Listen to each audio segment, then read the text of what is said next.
अस्सलाम वालेकुम dear students, उम्मीद है आप सब खैरियत से होंगे। हमारा आज का जो लेक्चर है बड़ा ही इंपॉर्टेंट है, क्योंकि आज के इस लेक्चर के अंदर हम जो है लिमिटेशन एक्ट का इंट्रोडक्शन करने जा रहे हैं। आज के इस लेक्चर के अंदर हम बेसिक जितनी भी इंट्रोडक्टरी इन्फॉर्मेशन है वो सारे के सारे डिस्कस करेंगे इन लिमिटेशन एक्ट के मुताबिक। अब देखें, सबसे पहले अगर हम बात करें लिमिटेशन एक्ट की, तो लिमिटेशन एक्ट के टू पार्ट्स हैं। एक हमारे पास आ जाता है सेक्शंस पोर्शन, एक हमारे पास आ जाता है आर्टिकल्स पोर्शन। और सेकेंडली डिविजन्स की बात की जाए तो लिमिटेशन एक्ट के कितने डिविजन्स हैं? लिमिटेशन एक्ट के 3 डिविजन्स हैं। एक डिवीजन आ जाता है हमारे पास सूट्स का, एक अपील्स का, और एक आ जाता है हमारे पास एप्लीकेशंस का। सूट्स का जिक्र किया गया आर्टिकल 1 से लेकर आर्टिकल 149 तक। फिर फर्दर अपील्स का जिक्र किया गया 151 से 157 तक, और उसके बाद एप्लीकेशंस का जिक्र किया गया 158 से 181 तक। 129 इसके आर्टिकल्स सेक्शंस हैं और 183 इसके आर्टिकल्स हैं। फर्दर ये एक्ट इनेक्ट होता है 1908 में, और इसकी date of enforcement as well as code of civil procedure की डेट ऑफ इन्फोर्समेंट बोथ की सेम है, 1 जनवरी 1909, ताकि आप इसको मेमोराइज कर सकें अच्छे से। इसका एक्ट नंबर है 9, एक्ट नंबर 9। अब ये एक्ट नंबर किस लिए होता है, एक्ट नंबर अलॉट क्यों किया जाता है? एक्ट नंबर इसलिए अलॉट किया जाता है ताकि आप आइडेंटिफाई कर सकें कि इस एक्ट का नंबर क्या है, ये एक्ट उस साल के किस नंबर पर आया। डेफिनेट सी बात है, 1908 में कोई 2, 4, 5 एक्ट तो पास नहीं हुए होंगे। जाहिर सी बात है 1908 में कई सारे लॉज पास हुए होंगे। इसी तरीके से कोड ऑफ सिविल प्रोसीजर को अपना एक नंबर अलॉट कर दिया गया, लिमिटेशन एक्ट को अपना एक नंबर अलॉट कर दिया गया। फर्दर अगर ऑब्जेक्ट की बात करें तो इसका क्या बेसिक ऑब्जेक्ट है?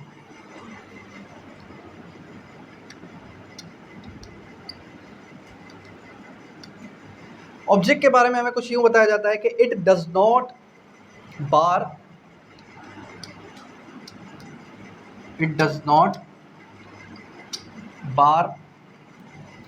Your right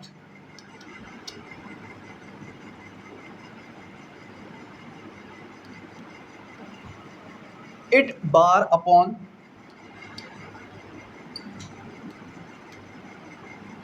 your remedy if you are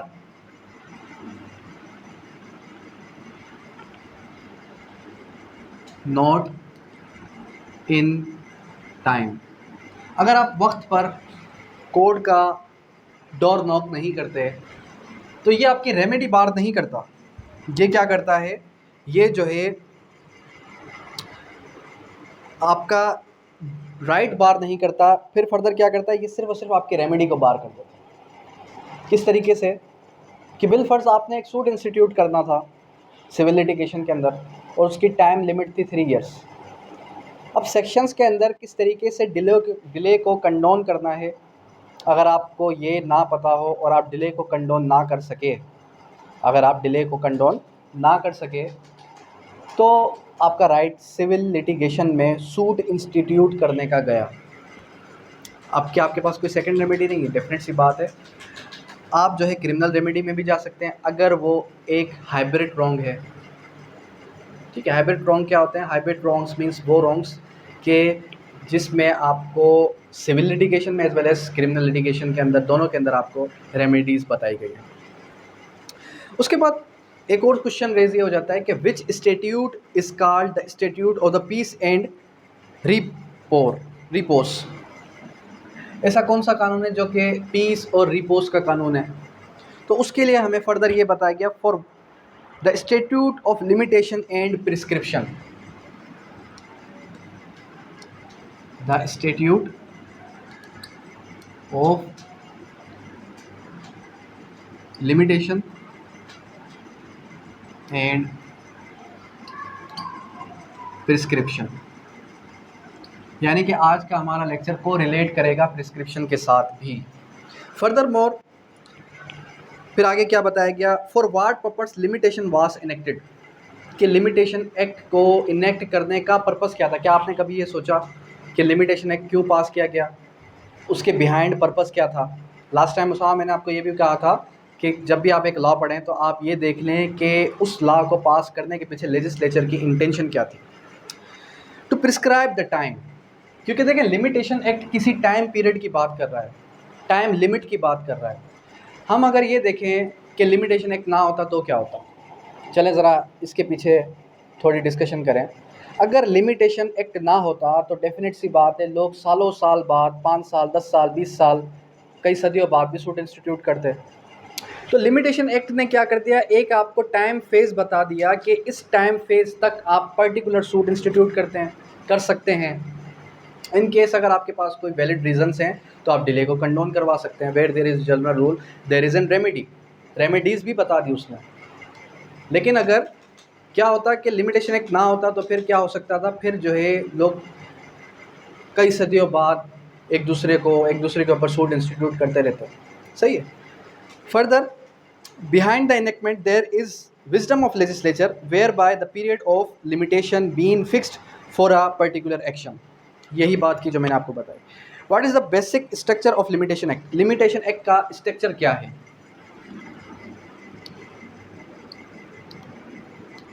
अगर लिमिटेशन एक्ट के स्ट्रक्चर की बात करें कि लिमिटेशन एक्ट का स्ट्रक्चर क्या है, तो लिमिटेशन एक्ट का स्ट्रक्चर जो है वो बेस्ड करता है किस पर, लीगल मैक्सिम्स पर।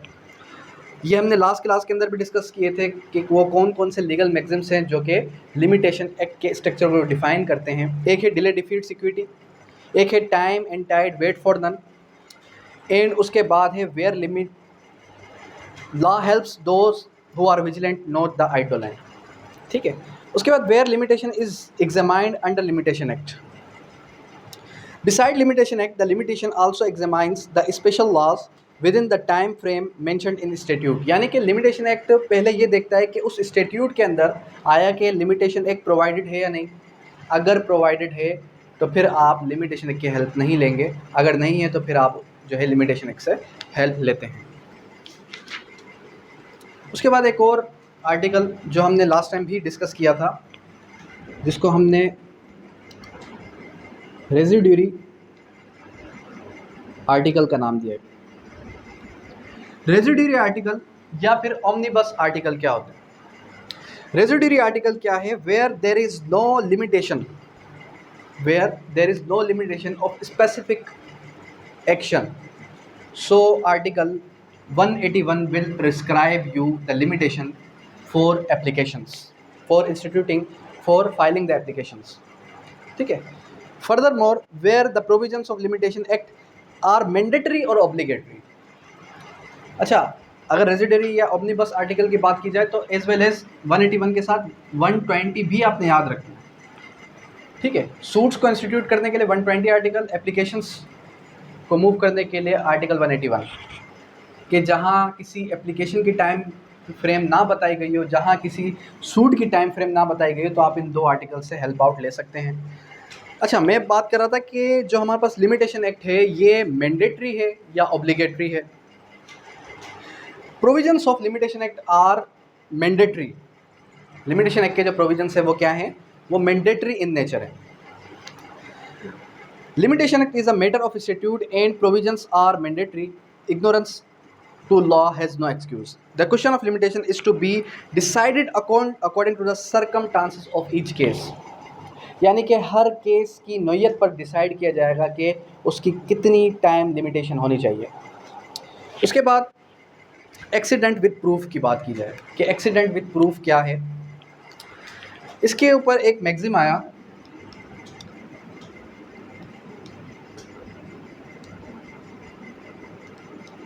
और उसने हमें ये क्लियर किया कि अगर बिलफर्ज एक एडवोकेट क्या करता है, कोई गलती कर बैठता है आफ्टर फाइलिंग सूट, तो वो गलती ये कंसिडर की जाएगी कि वो गलती प्लेंटिफ या डिफेंडेंट ने की है। क्यों? क्योंकि पावर किसका है? पावर है एडवोकेट का। तो एडवोकेट की गलती तस्वर नहीं की जाएगी, क्लाइंट की ही गलती तस्वर की जाएगी। इफ़ एडवोकेट इज़ मिसकंडक्ट और mistakes conduct of the account of client, वो किसके अकाउंट में आएगा? वो क्लाइंट के अकाउंट में आएगा। उसके बाद कैन वी से law of limitation is substantive law, क्या हम लिमिटेशन को सब्सटेंटिव लॉ कह सकते हैं या नहीं कह सकते? लॉ ऑफ लिमिटेशन को हम किसी भी सूरत में सब्सटेंटिव लॉ कह ही नहीं सकते, क्यों? क्योंकि ये एक प्रोसीजरल लॉ है और कभी भी एक वेस्टेड राइट को क्रिएट नहीं करता। उसके बाद where law of limitation is valid in Muslim law. अब एक और क्वेश्चन आ गया हमारे पास कि क्या जो लिमिटेशन एक्ट है ये मुस्लिम लॉज पर एप्लीकेबल है या नहीं। देखिए, अगर बात की जाए मुस्लिम लॉज की तो मुस्लिम लॉ पर लिमिटेशन एक्ट एप्लीकेबल हरगिज़ नहीं होगा। It has no application directly in Muslim law. However limitation act binding matters to the court was procedural law.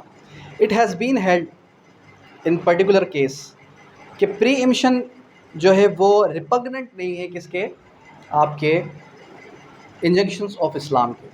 Further more अगर बात की जाए प्री एम्पशन की कि क्या प्री एम्पशन एक्ट पर जो है लिमिटेशन एक्ट एप्लीकेबल है या नहीं, तो प्री एम्पशन के बारे में भी ये बताया गया कि प्री एम्पशन का सूट कब इंस्टीट्यूट कर सकते हैं आप। प्री एम्पशन का एक पर्टिकुलर आर्टिकल मौजूद है आर्टिकल 10 की सूरत में।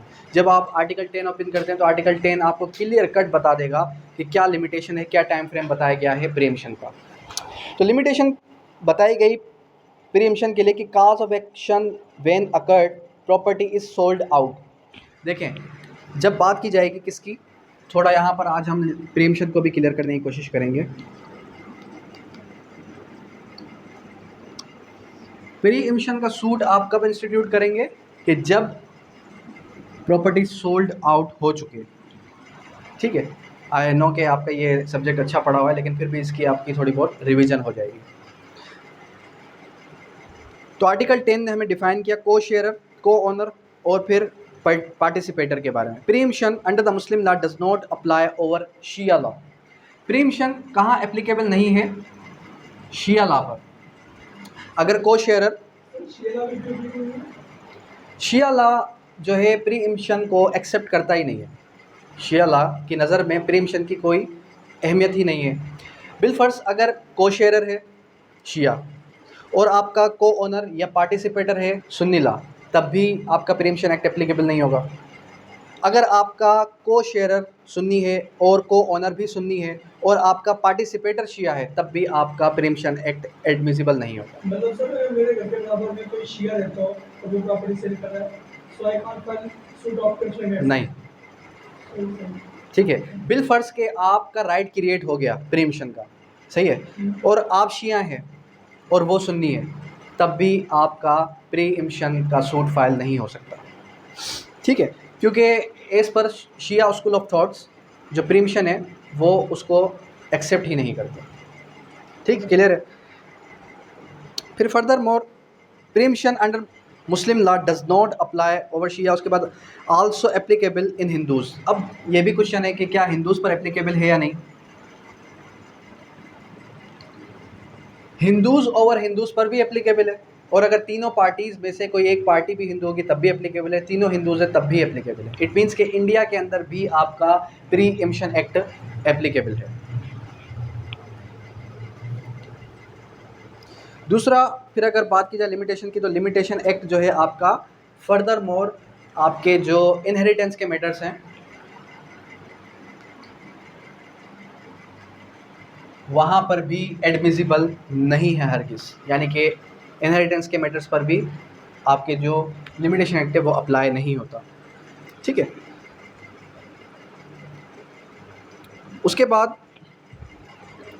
जो फर्दर हमारी क्लास है वो इंशाल्लाह हम कल से स्टार्ट करेंगे, जिसके अंदर हम जो है लेचिस का कॉन्सेप्ट भी क्लियर करेंगे। लेचिस का कॉन्सेप्ट ऑलरेडी मैं क्लियर कर चुका हूँ, लेकिन फिर भी हम दोबारा से इसको रिवाइज़ कर लेंगे।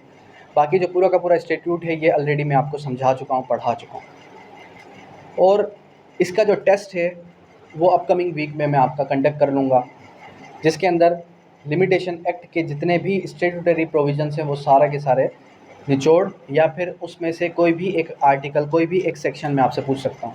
क्योंकि आर्टिकल्स का जो पोर्शन है वो आर्टिकल्स का पोर्शन आपका आ सकता है किसमें, आर्टिकल्स का पोर्शन आपका आ सकता है एमसीक्यूज़ के पोर्शन में, स्क्रीनिंग टेस्ट के अंदर, लेकिन रिटन टेस्ट के अंदर आपका आर्टिकल्स का पोर्शन नहीं आता।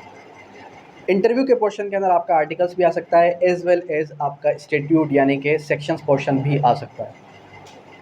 अब यहाँ तक किसी स्टूडेंट को कोई क्यूरी, कोई भी क्वेश्चन है तो वो कर सकता है। Thank you, that's all.